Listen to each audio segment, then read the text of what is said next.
Hello and welcome back to another Strat Gaming video guide. In this episode of the Ultimate Guide to Bannerlord, we're going to be taking an in-depth look at the engineering skill, from how it works to how we gain XP and finally how we can efficiently level it. And if you stick around to the end of the video, I'll show you my favorite Napoleonic tactic in Bannerlord to win any offensive siege, no matter how outnumbered you are. I'm your host Strat and I make Mountain Blade 2 Bannerlord guides for YouTube, so if you like that sort of content, I highly recommend subscribing so you don't miss any future guides. I've broken this video up into several chapters, so if you're following along, you'll be able to easily navigate through relevant segments. Check down in the description below for the timestamps. With all that being said, I hope you enjoy this guide and let's get started.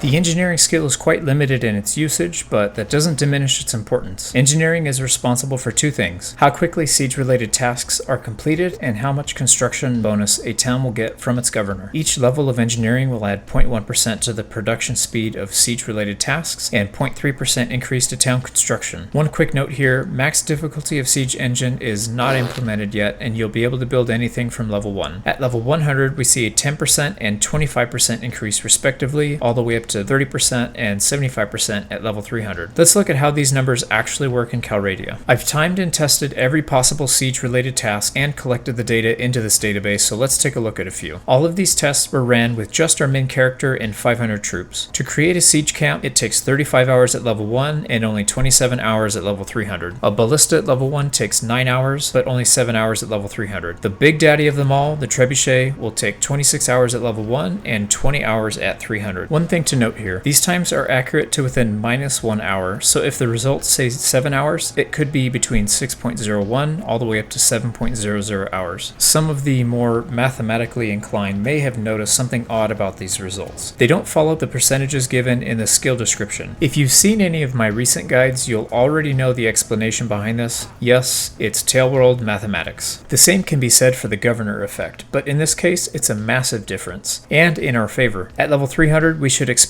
our companion governor to add 75% to the construction output of a town or castle. If we have a production value of 8, we should see an increase of 6 for a total of 14. Instead, we see a gigantic increase of 75 flat for a total of 83 construction output. I can't stress how big of a difference this is. At this rate, you will finish buildings nearly 5 times faster than if the bonus worked properly. I also tested several other variables to see the effect on siege build speed, and here are the results. Other companions' engineering skill does not affect the building speed. Only the party leader if solo, or the army leader if in an army. The troop count had a significant impact on building speed. At level 300 engineering and 500 troops, it took 27 hours to complete the siege camp preparations. If we drop the troop count to 100, the time increases to 60 hours. If we increase to 10,000 troops, the time drops to just over 6 hours. A ram at level 300 and 500 troops took 10 hours, but with 250 troops, that time increases to 15 hours. The same test for siege towers yielded times of 14 and 19 respectively. Onagers were 17 and 24, and Trebuchet were 20 and 29. Without spending too much time getting into the exact formula, just know that more troops you have in a siege, be it all in your party or as part of an army, the faster you will complete all siege building tasks.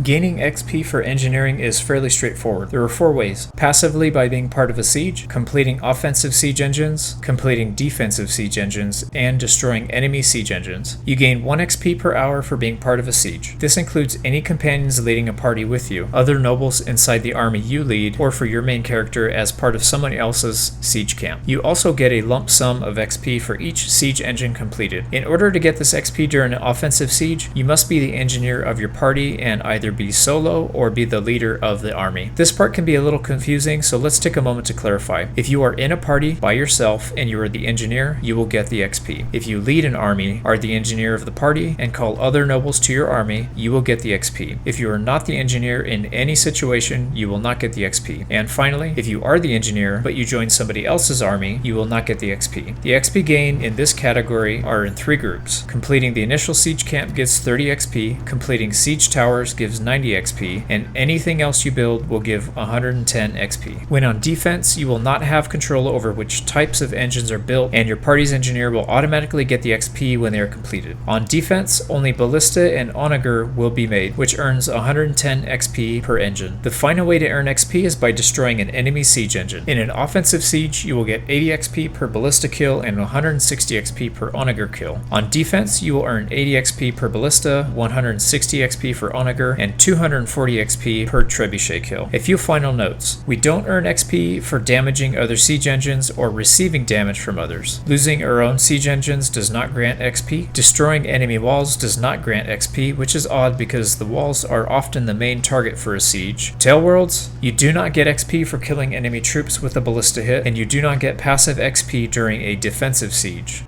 Efficient leveling can be split up into two sections, the mercenary phase and the vassal or kingdom phase. The earliest we can level our engineering is after we become a mercenary. Stay on the border of the conflict zone and look for allied towns or castles that will likely be besieged. We garrison ourselves inside and wait for the enemy to start a siege. Once the siege is started, the settlement will automatically build ballistas or onagers. If we have a good balance of power, the enemy will not start the siege once finishing the siege camp and instead will build their own siege engine to fight our own. This is the ideal situation because we will continue to get XP for each siege engine kill we get, as well as replacing any siege engines of ours that are destroyed. If the balance of power is too much in our favor, they will break off the siege. If it's too much in their favor, they will assault almost immediately after finishing siege camp preparations. As a rule of thumb, being within 10% or so of their forces is ideal. If they are sieging us with 500 troops, we should have around 450 troops defending, which also includes garrison and militia. In my testing under ideal circumstances, we were able to earn between 1000 and 1725 XP in about 4 days depending on what type of siege engines the enemy built. Once we become a vassal or start our own kingdom, we have the ability to lead an offensive siege and our leveling potential grows significantly. There are two different tactics we can use here depending on what the ultimate goal is, taking the settlement or maximizing XP gain. If our main goal is to take the settlement, we can still gain a fair bit of XP along the way. First, we need to tailor our build order based on the enemy. Here are a few things to keep in mind. If the settlement has the siege workshop upgrade, their building time will be very short for their siege engines. If they build ballista, we can wipe their siege engines out faster, but we'll lose some troops in the process because of how ballista work. If they build Onager, we will need to reserve more of our own siege engines to ensure we obtain dominance. Rather than going over every possible situation and its respective counter, let's go over some general rules so that we can adjust our strategy based on the situation. If the enemy starts with ballista, we need to start by building Onager and put them into reserve until we have at least 2 ready to go. In order to place a siege engine in reserve, we wait until the construction finishes and immediately pause the game, click on the siege engine, and select Move to Reserve. Once we place our 2 siege engines, proceed to build out the rest of the line with the same type. Once completed, we can now fill out the back row, a ram and 2 siege towers. Once finished, we begin to replace our front line with the other 2 siege engine types that were not built yet. To do this, we place the lowest HP siege engine into reserve and queue up the next type. As the new siege engine is completed, we place the next lowest HP siege engine of the first type into reserve and continue to fill out the second type. We repeat this until all 4 slots have been filled with the second type. Then we repeat the same process but for the final type. By the end, we should have 4 trebuchet, 4 onager, 4 ballista, 1 ram, and 2 siege towers. In my testing, I was able to complete this full cycle in 8 to 9 days and gained between 3400 and 3800 XP. Build time will vary based on your troop count. For the best XP farming method, we need to approach the situation a bit differently. We gain the most XP per day by building ballista and getting siege engine kills. If we kill off all of the enemy siege engines, then we are limited to how quickly they can build theirs. If ours die the instant they are built, then we are limited to how quickly we can build ours. But if we can manage the balance like a seesaw, making sure we don't wipe out theirs and ensuring our line doesn't get wiped out, we can maximize our XP gain per hour by getting both max build and kill XP. I tested this method on both a low-level castle with no upgrades as well as a fully upgraded town, and the results were quite satisfying. The lowest level castle is the slowest for the 2 methods, pulling in a whopping 5598 XP on average in 10 days. Doing the same for a fully upgraded town yielded 6386 XP on average for 10 days.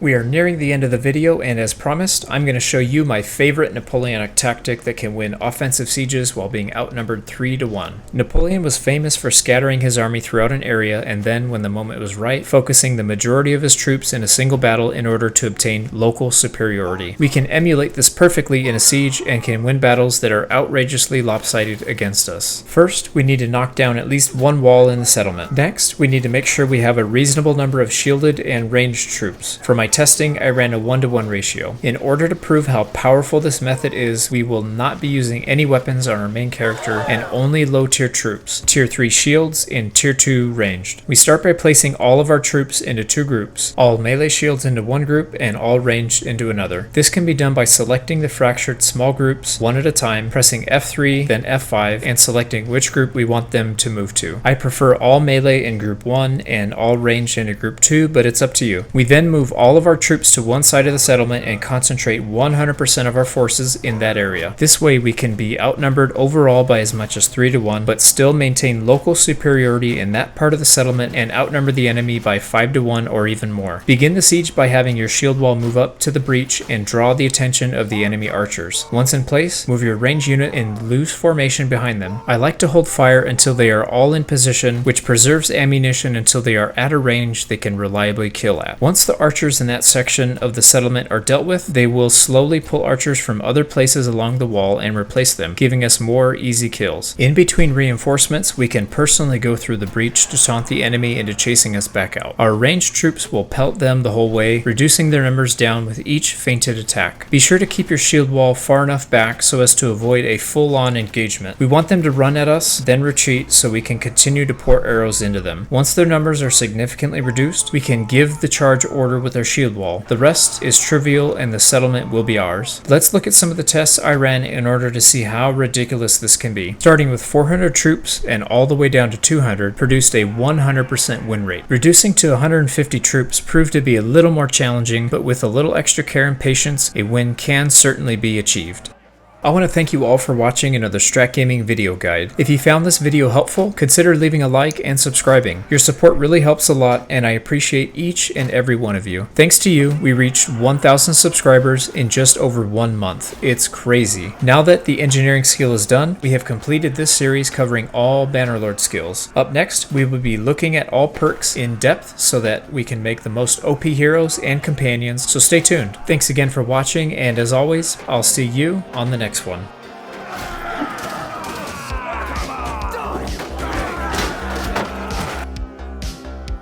Ooh, ooh, ooh.